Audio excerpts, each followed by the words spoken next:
అనంతపురం నుండి దైవజనులు వరప్రసాదరెడ్డి సారు మనకు దేవుని వాక్యాన్ని అందిస్తారు. శ్రద్ధగా విందాం.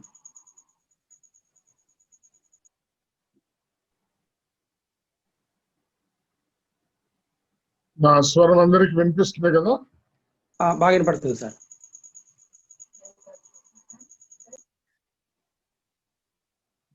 ఈరోజు మన వాక్య ధ్యానం కొరకై రోమీలకు రాయబడిన పత్రిక 12వ అధ్యాయంలోనికి మనం వెళ్తున్నాం.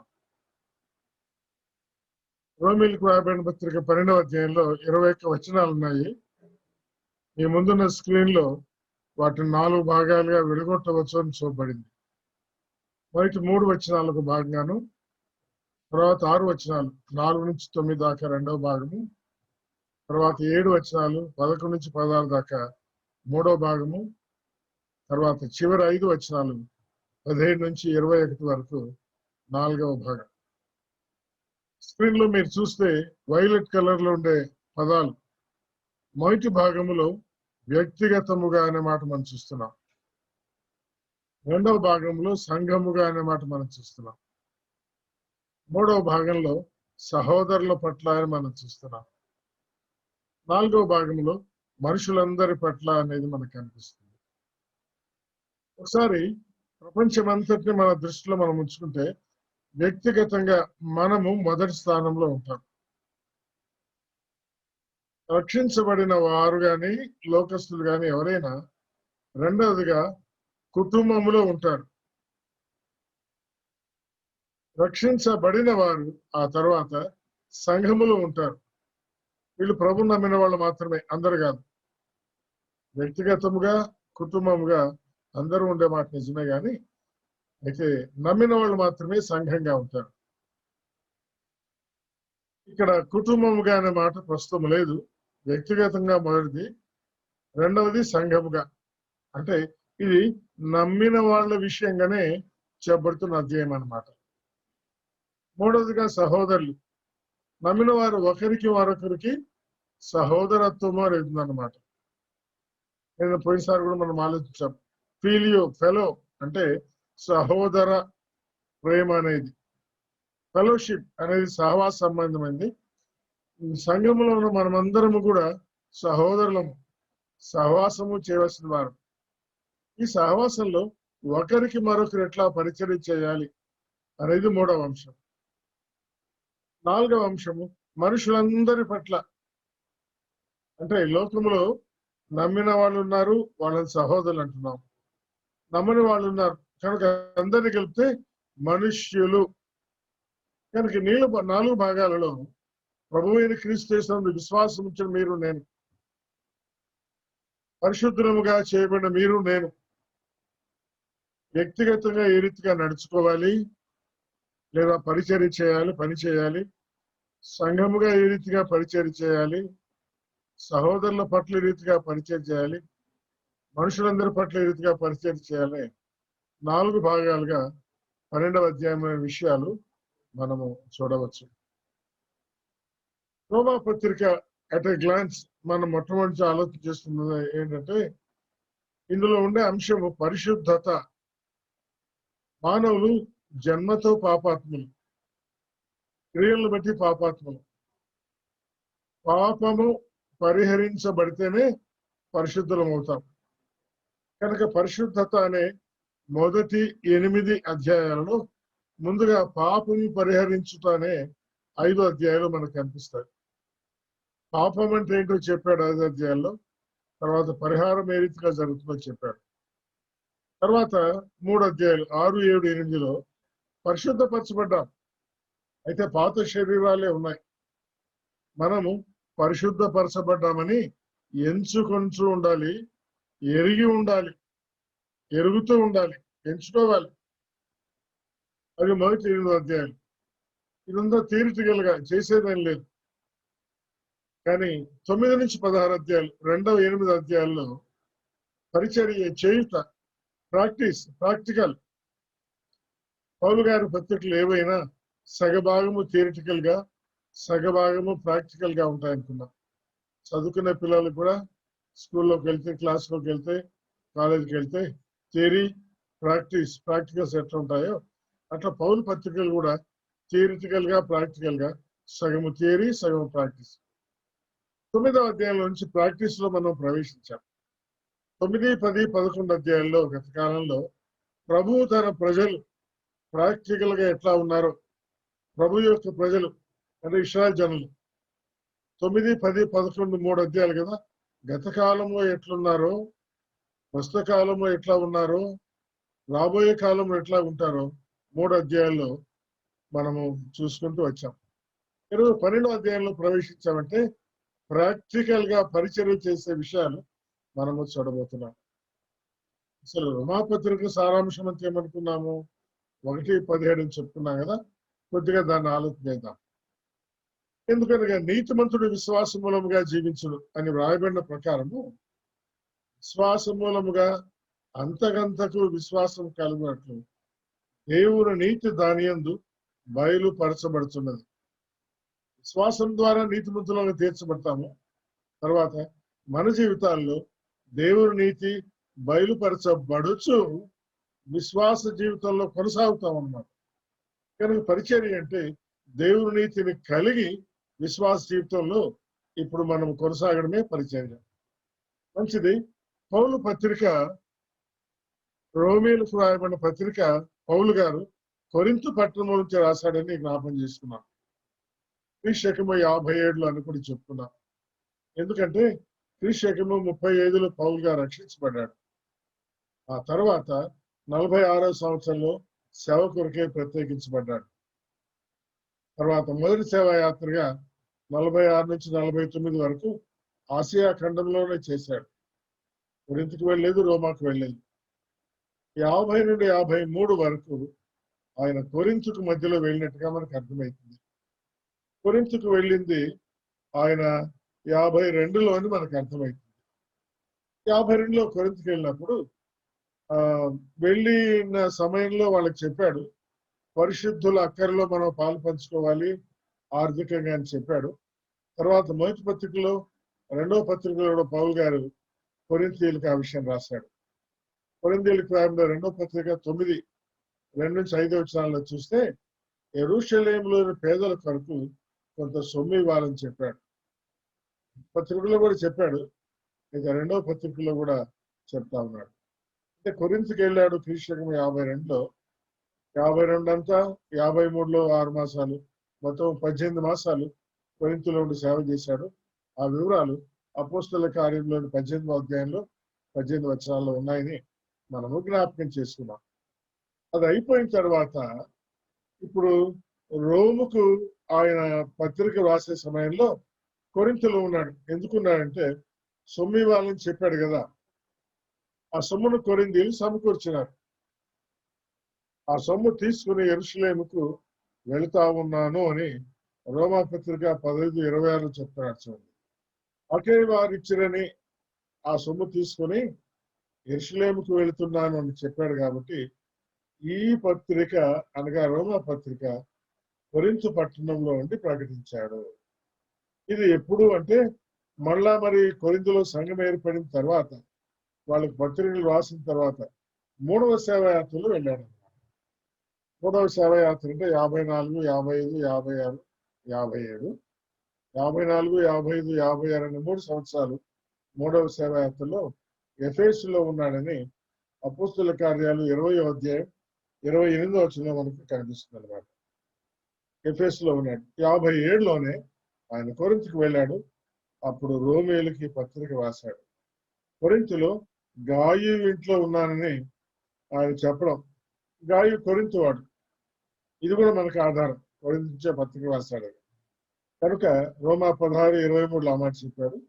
కనుక కొరింథులో ఉండి, కొరింథులో గాయు ఇంట్లో ఉండి క్రీస్తు 57లో 3వ సేవా యాత్రలో ఆయన రోమీయులకు పత్రిక రాశాడని మనం చూడవచ్చు. నిజానికి రోముకు ఆయన ఇంతవరకు వెళ్ళినవాడు కాదు. ఎందుకు మన అపోస్తల కార్యాలు 2వ అధ్యాయంలో పేతురు గారు యెరూషలేములో వాక్యం చెప్పేటప్పుడు 17 రకములైన ప్రజలు అక్కడ వాక్యం విన్నారు. అపోస్తల కార్యాలు 2:10లో కొరేని లిబియా ప్రాంతం ముందు కాపురమున్న వారు, రోమా నుండి పరవాసులుగా వచ్చిన వారు అన్నమాట. రోమ్లో నుండి పరవాసులుగా బహుశా చదువుకోవడానికో, ఉద్యోగాల నిమిత్తమో, ఏదైనా పని పాటల నిమిత్తమో యెరూషలేము ముఖ్య పట్టణం కాబట్టి వచ్చారు. పనులు ముగించుకున్న తర్వాత పరవాసులు కదా, వాళ్ళ ఊరికి వెళ్ళిపోతారు. ఇక్కడున్న సమయంలో వారు అపోస్తలుల కార్యము 2వ అధ్యాయంలో సువార్త విని క్రీస్తు యేసునామమున బాప్తిసం పొందిన 3,000 మంది వీళ్ళు కూడా ఉన్నారు. తర్వాత సంఘ సహవాసంలో అపోస్తలుల బోధన నేర్చుకున్నారు, సహవాసం నేర్చుకున్నారు, ప్రార్థన చేయడం నేర్చుకున్నారు, రొట్టె విరుచులో ఎడతెక ఉన్నారు. వాళ్ళు రోముకి వెళ్ళిపోయిన తర్వాత ఆ సంగతులు తెలియపరిస్తే మరికొద్దుమే నమ్ముకున్నప్పుడు రోములో సంఘంగా ఏర్పడినారు. వాళ్ళు అన్యులు. మరి రోమపత్రిక 1వ అధ్యాయం 13వ వచనంలో వారు అన్యులైన మాట మనం చూస్తాం. పౌలు గారు అన్యులైన మీ మధ్య కూడా నేను వచ్చి అన్యులైన ఇతరులు కలవ పొందినట్టుగా మీ దగ్గర కలవ పొందాలనుకున్నాను, కానీ ఇంతవరకు ఆటంకపరచబడినాను, రావడానికి వీలు లేకపోయింది. కనుక ఈ పత్రిక రాస్తున్నారని చెప్పడం మనము చూస్తాం. ఇప్పుడు 12వ అధ్యాయంలో 4 భాగాల్లో మనం ఏమనుకున్నాము? మొదటి భాగంలో వ్యక్తిగతమైన పరిచర్య అనుకున్నాం. మీ ముందున్నటువంటి ఈ స్క్రీన్ లో 12వ అధ్యాయంలో ఉన్నటువంటి 21 వచనాలు కూడా మీకు కనిపిస్తా ఉన్నాయి. అందులో మొదటి 3 వచనాలలో పరిచర్య యొక్క నిర్వచనాన్ని చెప్పాడు.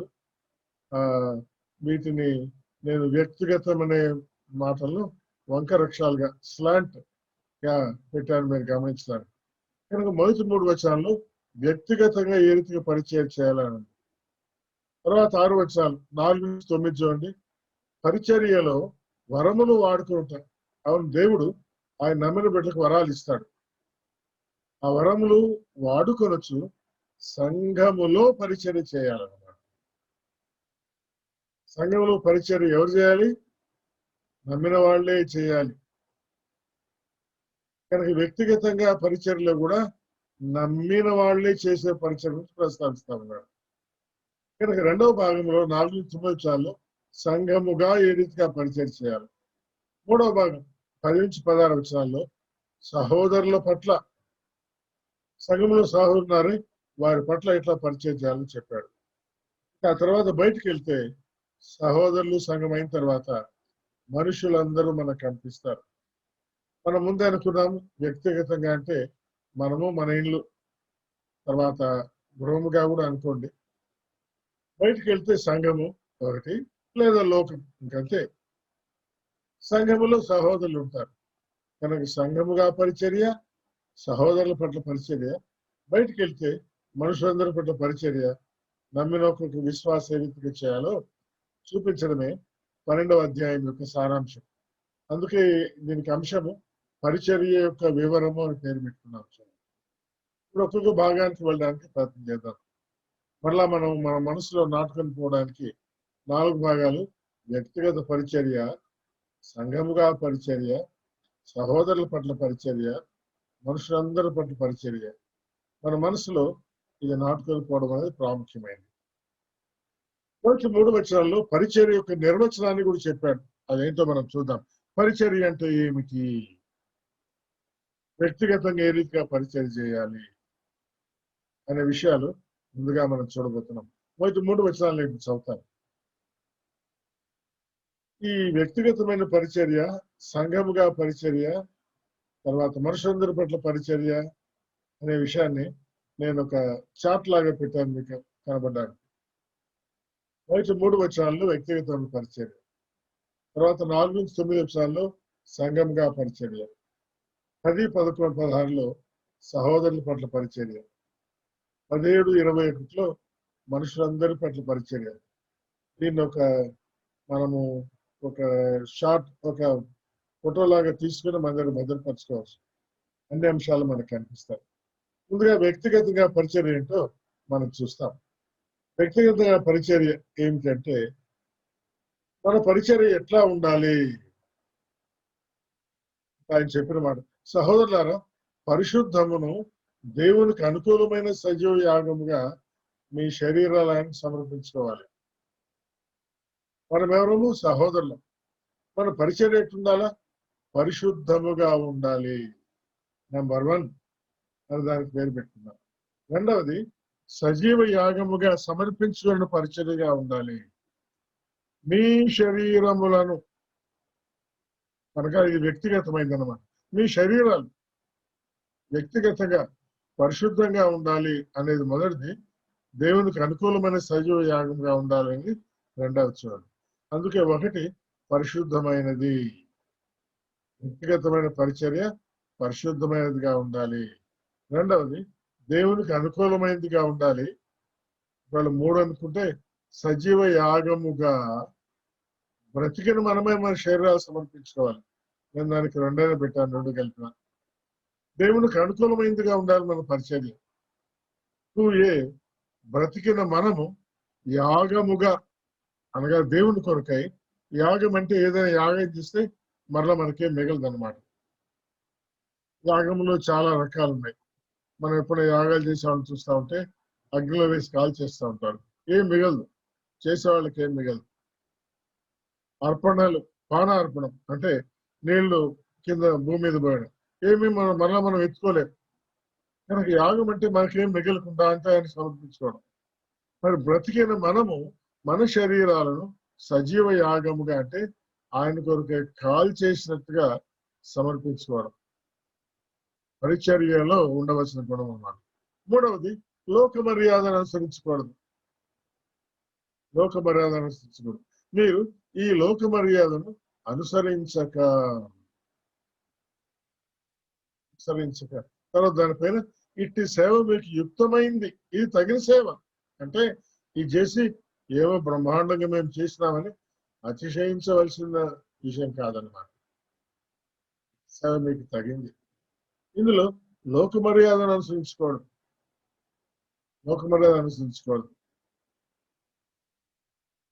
మరి ఉత్తమమైంది, అనుకూలమైంది, సంపూర్ణమైన దేవుని చిత్తం ఏంటో పరీక్షించి తెలుసుకోవాలి.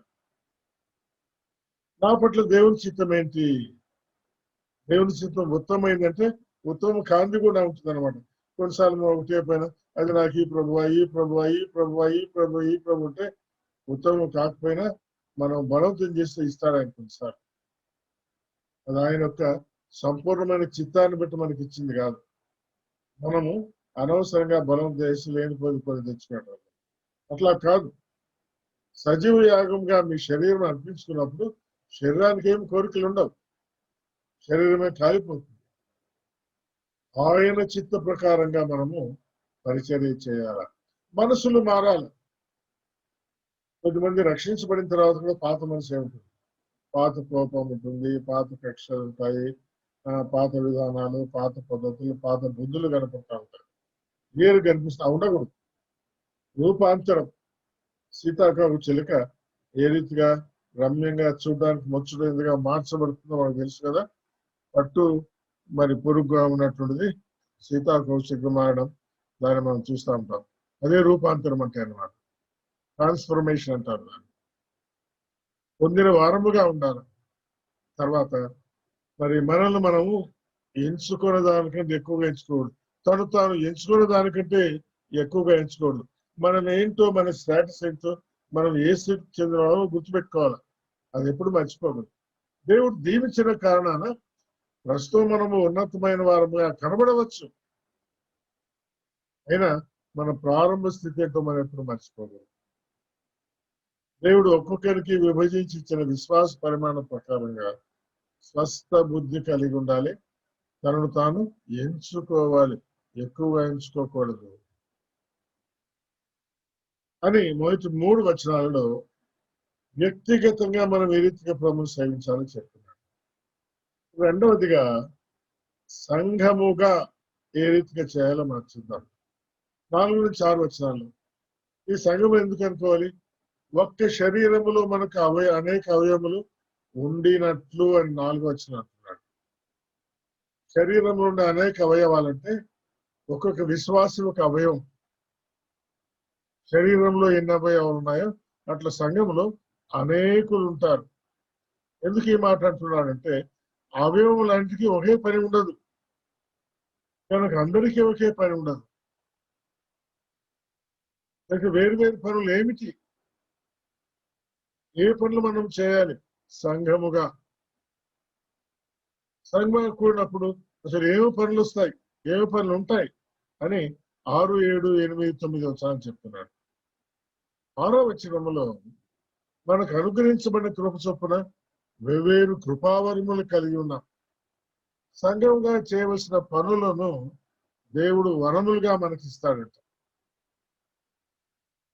కృప అంటే ఉచితంగానే ఇస్తాడు. మనకేదో ఉదాహరణకు కొంతమందికి స్వరము చక్కగా ఉంటుంది, స్వరము తెరుస్తూనే కోయిల్ లాంటి స్వరం లాగా ఉంటుంది. కొంతమంది స్వరం తెరిస్తే బరగొంతులాగా ఉంటుంది. అది న్యాచురల్ గా మనం కలిగింది, అది కృప కాదు, అది కూడా వరం కాదు. అది స్వాభావికంగా మనకుండే తలాంపు అన్నమాట. కానీ స్వరము ఏ రీతిగా ఉన్నా పాడుట అనే వరమును దేవుడు ఇవ్వగలరు. కనుక మంచి స్వరం ఉన్న వాళ్ళు పాడుతూ ఉంటే రమ్యత ఉంటుంది. మంచి స్వరం లేని వాళ్ళు పాటలు పాడుతున్న రమ్యత ఉండదు, కానీ అయితే అందులో ఫలం ఉంటుంది. ఇప్పుడు కూడా సినిమాలో పాడేవాళ్ళు చక్కగా పాడతారని వాళ్ళని తీసుకొచ్చి మీరు మన పాటలు పాడించండి, అందులో ఫలం ఉండదు. దేవుని బిడ్డలమైన మనం వారి వంటి స్వరం ఉండదు, వారి వంటి రమ్యత ఉండదు. కానీ మీరు నేను దేవుడిచ్చిన వరం యొక్క పరిమాణం చొప్పున పాటలు పాడినా అందులో ఫలమును మనం చూస్తాం. విను వారిని ఆ మాటలు కరిగించి వేస్తాయి. మరి స్వరం బాగుంటే కరిగించవచ్చు, కరిగించకపోవచ్చు. అయితే దేవుడిచ్చిన వరమును మనము వాడుకున్న ద్వారా డెఫినెట్ గా కార్యసిద్ధి కలుగుతున్నారు. ఇప్పుడు 7వ వచనము 8, 9లో ఆ వరములు ఏంటో చెప్పాడు. మీరు గమనిస్తే నేను వేరు వేరు కలర్గా ఇక్కడ పెట్టాను. ప్రవచన వరం అయితే ప్రవచించుట ఒక వరం, పరిచర్య అయితే అది 2వ వరం, బోధించుట అయితే 3వ వరం, హెచ్చరించుట అయితే 4వ వరం, పంచిపెట్టు అయితే 5వ వరం అనుకోండి, పై విచారణ చేయుట అయితే 6వ వరం, కరుణించుట అయితే 7వ వరం, సంతోషముగా పని జరిగించవాలని. అంటే ఇక్కడ 7 రకములైన పనులు చెప్పబడ్డాయి.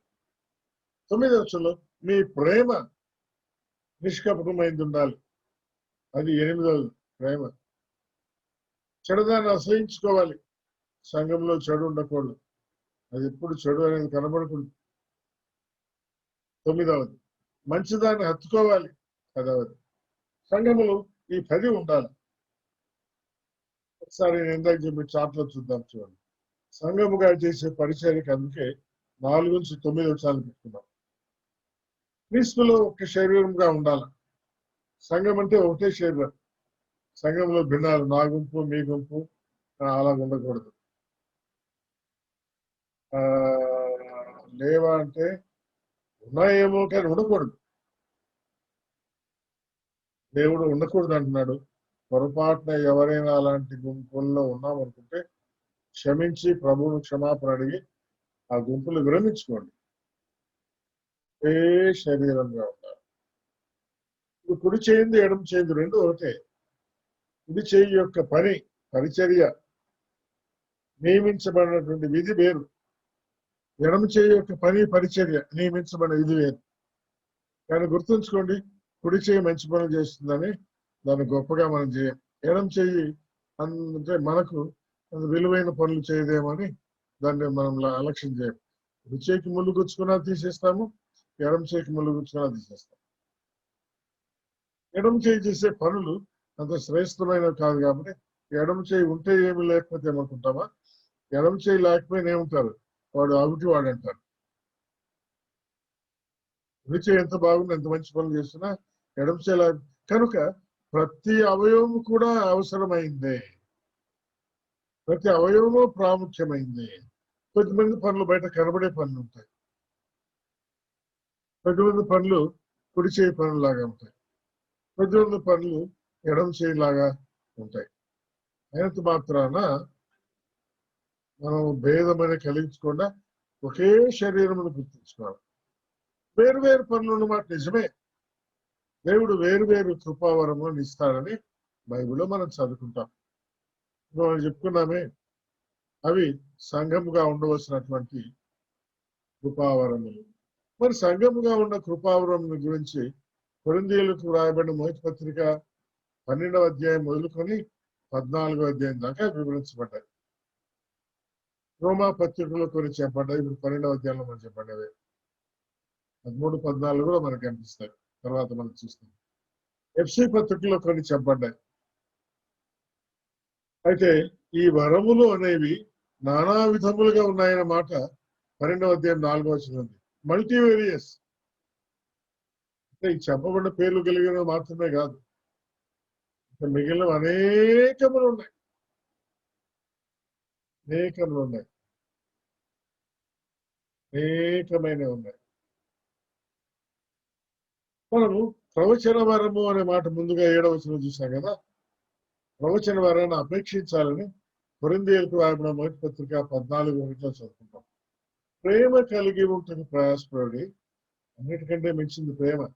మనం ఇందాక చదువుకున్న భాగంలో 9వ వచనం చివరిలో ఉంది, మీ ప్రేమ నిష్కపటమై ఉండాలి. కొరింథీయులకు పత్రిక 13వ అధ్యాయంలో విశ్వాసము, ప్రేమ, నిరీక్షణ అనే 3 నిలుస్తాయి. కానీ విశ్వాసము, నిరీక్షణ కూడా ఒకరోజు ఆగిపోతాయి. ప్రేమ మాత్రము శాశ్వత కాలం ఉంటుంది. ప్రవచించే వరం శాశ్వత కాలం అక్కర్లే.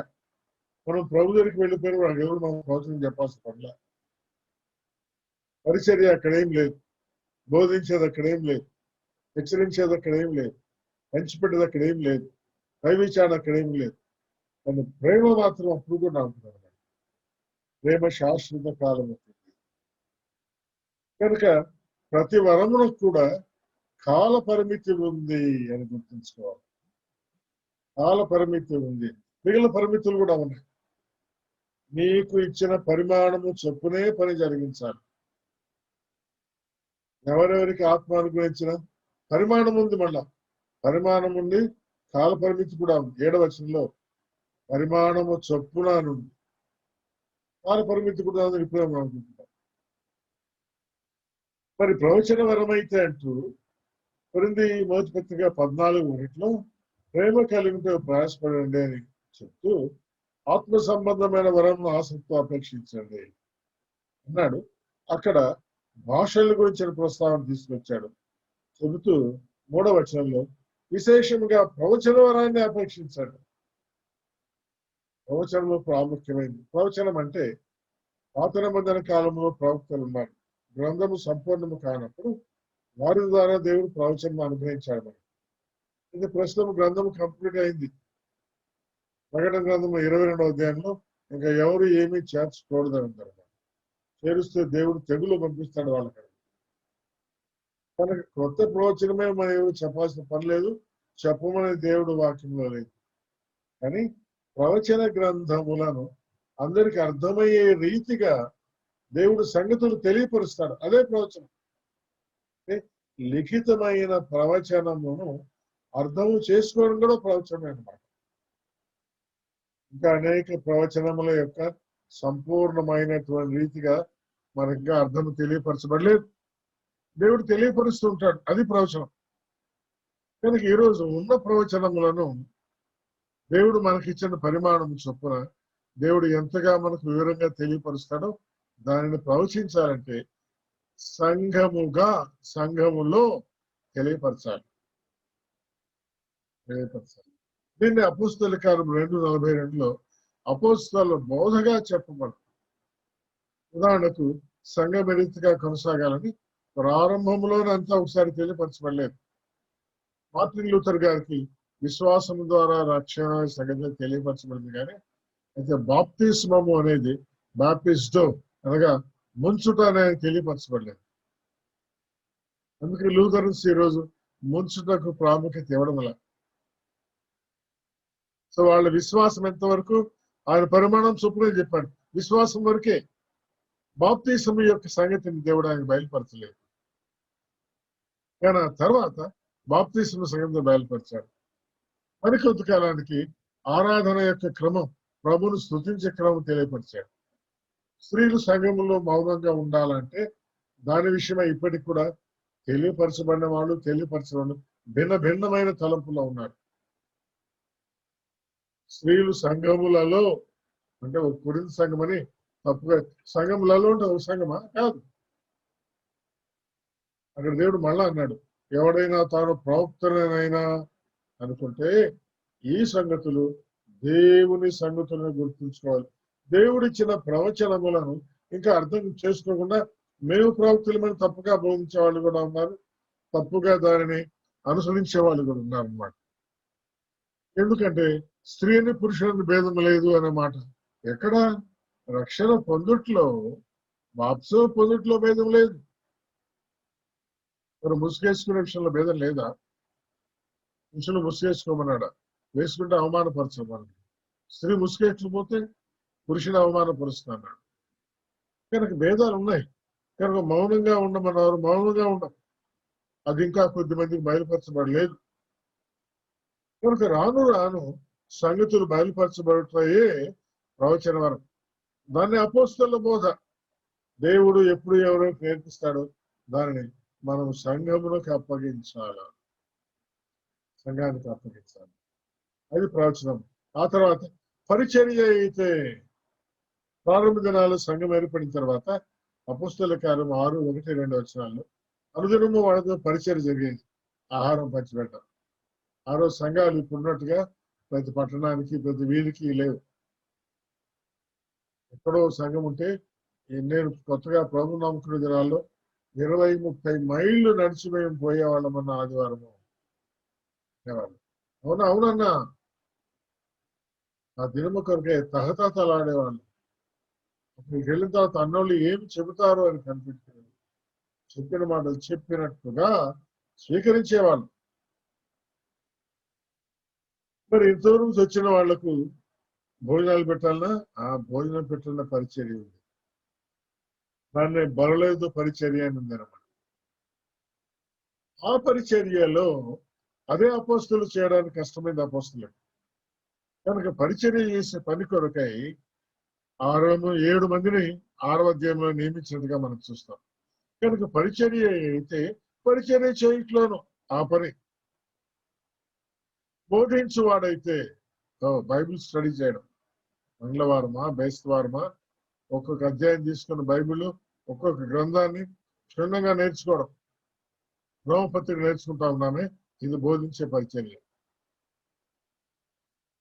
అపోస్తలుల బోధ అంటే డాక్టరీన్ సంబంధమైంది. ఇంగ్లీష్ బైబిల్లో డాక్టరినల్ అన్నమాట చూస్తాం అన్నమాట. సిద్ధాంతపరమైనవి, ఏవి చేయొచ్చో ఏవి చేయకూడదో నేర్పించేది అపోస్తలుల బోధ. ఈ బోధ గ్రంథాల వారిగా దేవుడు మనకు నేర్పించిన ఆత్మసత్యాలు బోధించారు. ఇది కూడా అందరికి కాదు, వేరు వేరు కృపావరాలు కొద్దిమందికి ఇవ్వబడుతుంది. సో ప్రవచన వరం అని చెప్పింది కొద్దిమందికే, పరిచర్య కొద్దిమందికే, బోధించిన కొద్దిమందికే. హెచ్చరించు వాడైతే అపోస్తలుల కార్యాలు 4:36 కుప్పంలో పుట్టిన లేవీడని యోసేపు అనేవాడు ఉన్నాడు. పేరు యోసేపు అయితే హెచ్చరిక పుత్రుడు, అందరిని బలి హెచ్చరిస్తాడు. అందుకే ఆయన పేరు కూడా మార్చి హెచ్చరిక పుత్రుడు బర్ణమా అని పేరు పెట్టాడు. మేము కర్నూలు దినాలు సుబ్బయ్య గారు భక్తుడు ఉండేవాడు. ఆయన చేతుల్లో ఎప్పుడూ పత్రికలు ఉంటాయి. ఆయన షర్ట్ 2 పాకెట్ ఉన్నా పత్రికలు ఉంటాయి. ఎవరైనా చూస్తే నీ చేతిలో పత్రికలు లేవే అంటాడు. నీ స్వార్థికులను చూస్తే స్వార్థికుడు ఆ స్వార్థ పత్రికలు నీ చేతిలో లేకపోతే ఎట్లా అని హెచ్చరిస్తాడు. ప్రేమతోనే, అతిశయంగా కాదు. ఆయన ఇంకొకసారి దొరికినారంటే పత్రికలు పట్టుకోవడం మానరు. అట్లా హెచ్చరించి వారిని ఆ పనిలో నిమగ్నమైనట్టుగా చేస్తారు. కొద్దిమందికి ఉంది, మరికొద్దిమంది మాట్లాడితే పిల్లలు కోపడుతూ ఉంటారు. అది వాళ్ళకు వరం లేదు. వరం కలిగిన వాళ్ళు హెచ్చరించుతూ ఉండాలి. పంచిపెట్టుట లోక పరిచర్య. వీటన్నిటిని పై విచారణ చేయుట, ఓవర్ సైట్. దీన్నే కాపరిత్వము అంటారు, కాపరులు అంటారు. ఈ పనిచేసేవాళ్ళు పెద్దలకు పై విచారణ చేస్తున్నారు కాబట్టి పై విచారణ చేయవారు అంటారు. ఇది అనుభవం కలిగిన వారికి దేవుడు నేర్పిస్తాడు కాబట్టి పెద్దలు అనే మాట మనం చూస్తాము. తర్వాత ఈ కార్యక్రమాలు పై విచారణ చేయడం అంటే విచారించడం అంటే నిర్ణయించడం, విచారించడం కాబట్టి బిషప్స్ అనే మాట కూడా వీళ్ళు అంటారు. మరి పలు భాషల్లో, గ్రీక్ భాషలో పదాలు, ఇంగ్లీష్ భాషలో పదాలు, తెలుగు భాషలో పదాలు వేరువేరుగా ఉన్నా కాపర్లు అన్నా అధ్యక్షులు అన్నా, పై విచారణ చేయవారు అన్నా, మరి ఆ తర్వాత స్వార్థికులు కూడా దీంట్లో కలిపి ఉంటారు అనుకోండి. స్వార్థికులు వేరు. కనుక ఇదంతా ఒకటే. వీరు పైగా ఉండి చూస్తూ ఉంటారన్నమాట. పై విచారణ చేయవారు, కాపరులు, అధ్యక్షులు, పెద్దలు అనే పేరు వీళ్ళకు ఉందన్నమాట. ఇది కూడా వరము కలిగిన వాళ్ళే ఉంటారు, అందరు కాదు. సీనియారిటీ, జూనియారిటీ, లేకపోతే ఎలక్షన్లు, ఓటు వేసుకోవడము, సంఖ్య చెప్పుకోవడం అలా కాదు. కరుణించే పరిచర్య. దేవుడు కరుణించేవాడు గుర్తుంచుకోండి. మరి ఇవన్నీ ఎటు చేయాలా? ఆవేశంతో కాదు, కష్టంతో కాదు, నష్టంతో కాదు, పోటీతత్వంతో కాదు, సంతోషంతో పని జరగాలి. వీటన్నిటికీ అనుబంధమైన ప్రేమ అనేది కూడా ఉండాలి. కనుక సంఘం అనే అంశం దగ్గరనే చాలా విషయాలు మనం చూడవచ్చు. కానీ ఇక్కడ ఎక్కువసేపు ఉండలేం కాబట్టి మిగిలిన భాగానికి కూడా మనం వెళ్ళాల్సింది. అందుకే మనం చెప్పినట్టుగా 4-9 వచనాల్లో సంఘముగా ఏమో పరిచయం జరగాలి. వరములు, దేవుడే వరములు ఇచ్చాడో దాని చొప్పున పని చేయాలా. ప్రవచనమా, సహాయకరమైన సేవ, బోధించేదా, హెచ్చరించేదా, పంచిపెట్టేదా, పై విచారణ చేసేదా, కరుణించేదా, ఇవన్నీ కూడా చెప్పబడ్డాయి.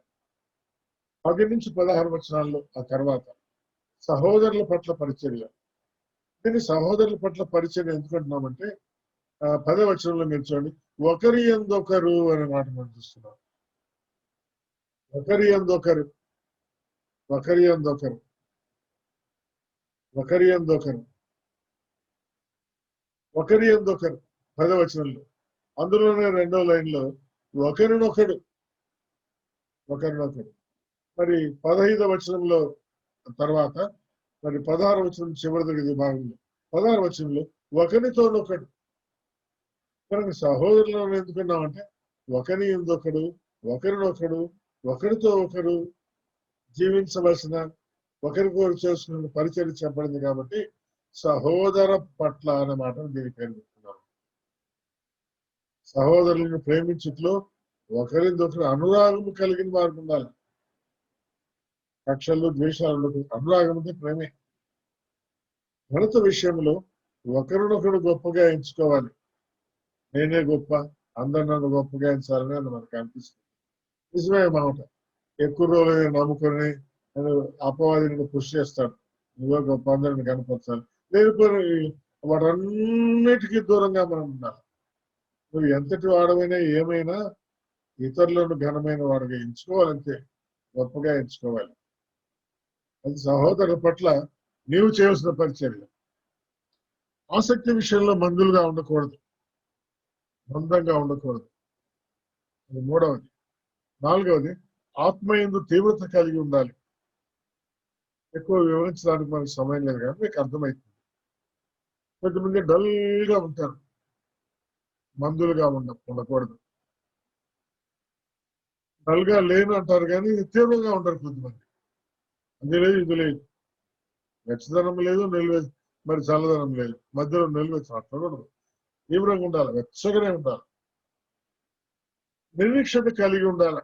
ప్రార్థన చేస్తారు కానీ నిరీక్షణ ఉండదు. నిరీక్షణ కలిగి దేవుడు ఇచ్చినాడని సంతోషముగా అంగీకరించాలి. 6వది, శ్రమలొస్తాయి, శ్రమలందు ఓర్పు కలిగి ఉండాలి. 7వది, ప్రార్థన చేయాలి, పట్టుదల కలిగి ఉండాలి ప్రార్థనలో. 8వది, పరిశుద్ధుల అవసరాలలో పాలు పంపులు కలిగి ఉండాలి. కరోనాను బట్టి పరిశుద్ధులు చాలా మంది ఇరుకుల్లో, ఇబ్బందుల్లో ఉన్నారా? వాళ్ళ అవసరాల్లో పాలు పంపులు కలిగి ఉండాలి. శ్రద్ధగా ఆతిథ్యం కూడా ఇవ్వాలి. ఆతిథ్యం కూడా ఇవ్వాలి, గుర్తుంచుకోండి. హింసించే వారు ఉంటారు, వారిని దీవించండి, శపించవద్దు. ఎవరిని శపించకూడదు. నేను హింసించే వారిని కూడా శపించకూడదు, జీవించాలి. 11వ వచనం, సంతోషించే వారితో సంతోషించండి. నాన్న మా అబ్బాయి పాస్ అయ్యాడు, సంతోషం, కృతజ్ఞత మీటింగ్ పెట్టుకున్నా, మీరు కూడా సంతోషించండి. ఎయిడ్స్ వాడితే ఏడవండి. మా ఇంట్లో ఇబ్బందులు ఉన్నాయి, ఇరుకులు ఉన్నాయి, ఒక చనిపోయారు లేదా గాయపరుచుకుంటారు, హాస్పిటల్లో ఉన్నారు, ఏడుస్తున్నారా? మీరు కూడా పోయి ఏడవండి. మరి ఏడుపు రాదే, హ్యాండ్ కర్చీ తీసుకుని కళ్ళు తుడుచుకోండి, ముక్కు కూడా తుడచండి పోయి కావాలంటే అక్కడ పోయి. మీరు అనిపించాలి, ఏడ్చు వాడితో ఏడవాలి. ఒకరితో ఒకడు మనసు కలిగి ఉండాలి. కొంతమందికి ఇతరుల విషయమై మనసే ఉండదు. కాదు కాదు, హెచ్చు వాటి యందు మనసు ఉంచకూడదు, తగ్గు వాటి యందు ఆసక్తి కలిగి ఉండాలి. ఎవరికి వారే బుద్ధిమంతులమని అనుకోకండి. ఎన్ని విషయాలు ఉన్నాయి చూడండి, సాధన పడడం చేయవలసినవి. చేస్తున్నామో లేదో ఒక్కసారి మీరు ఆలోచన చేసుకోండి.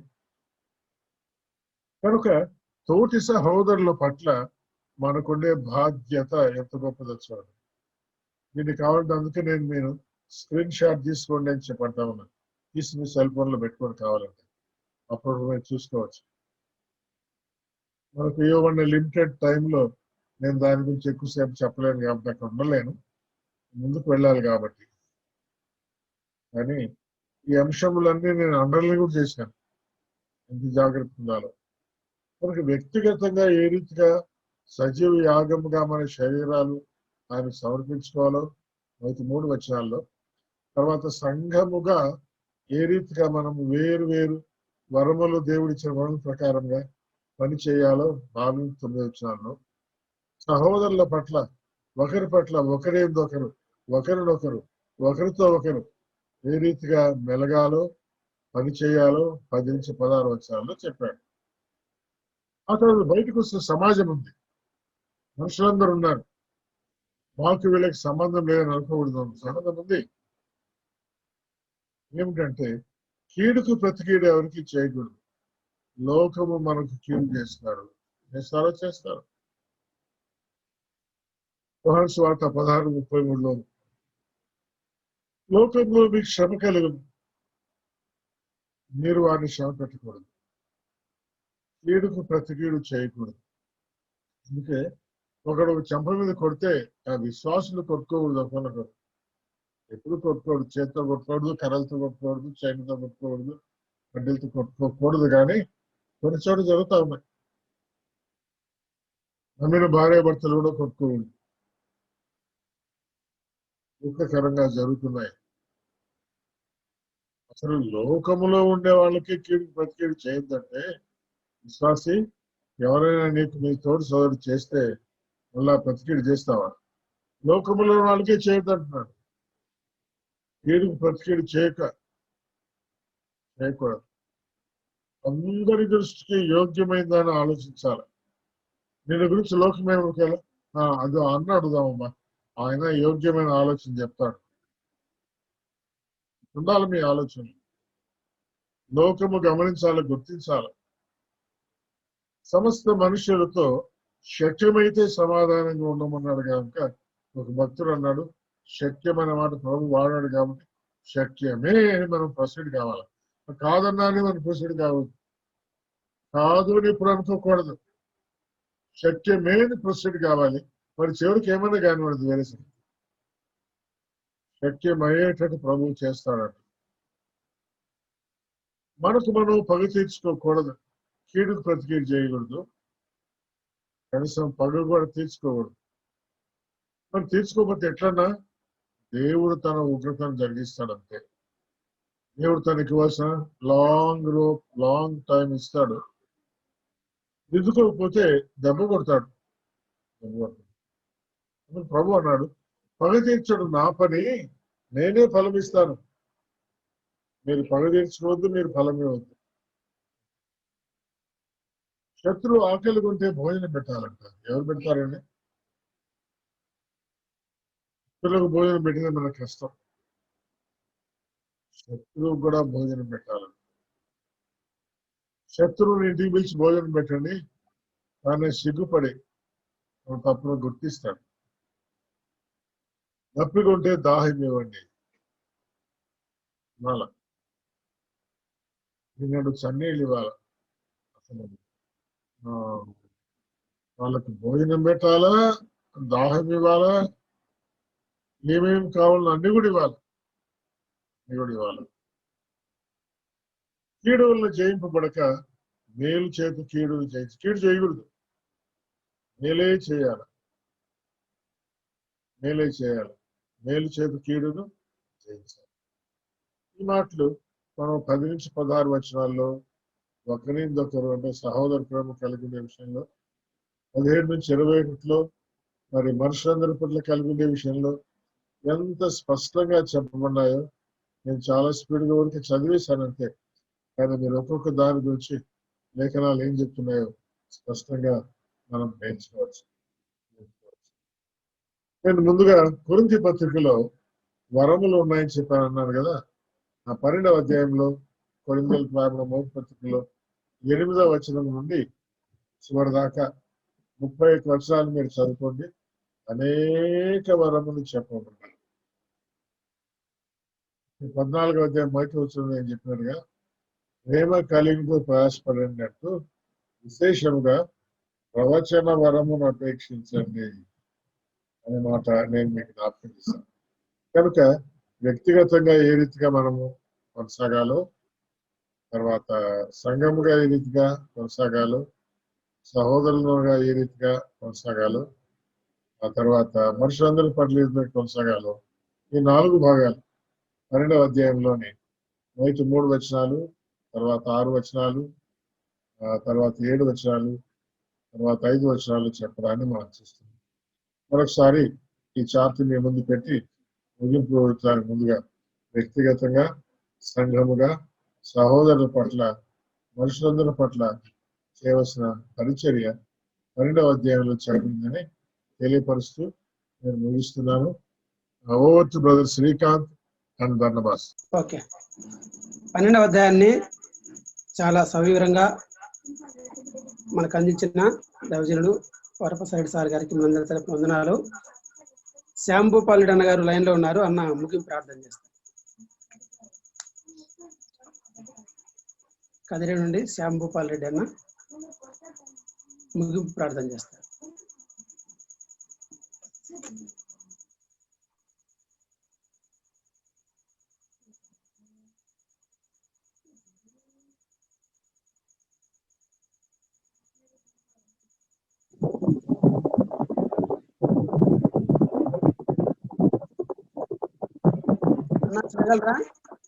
హలో, వినపడుతుందన్నా?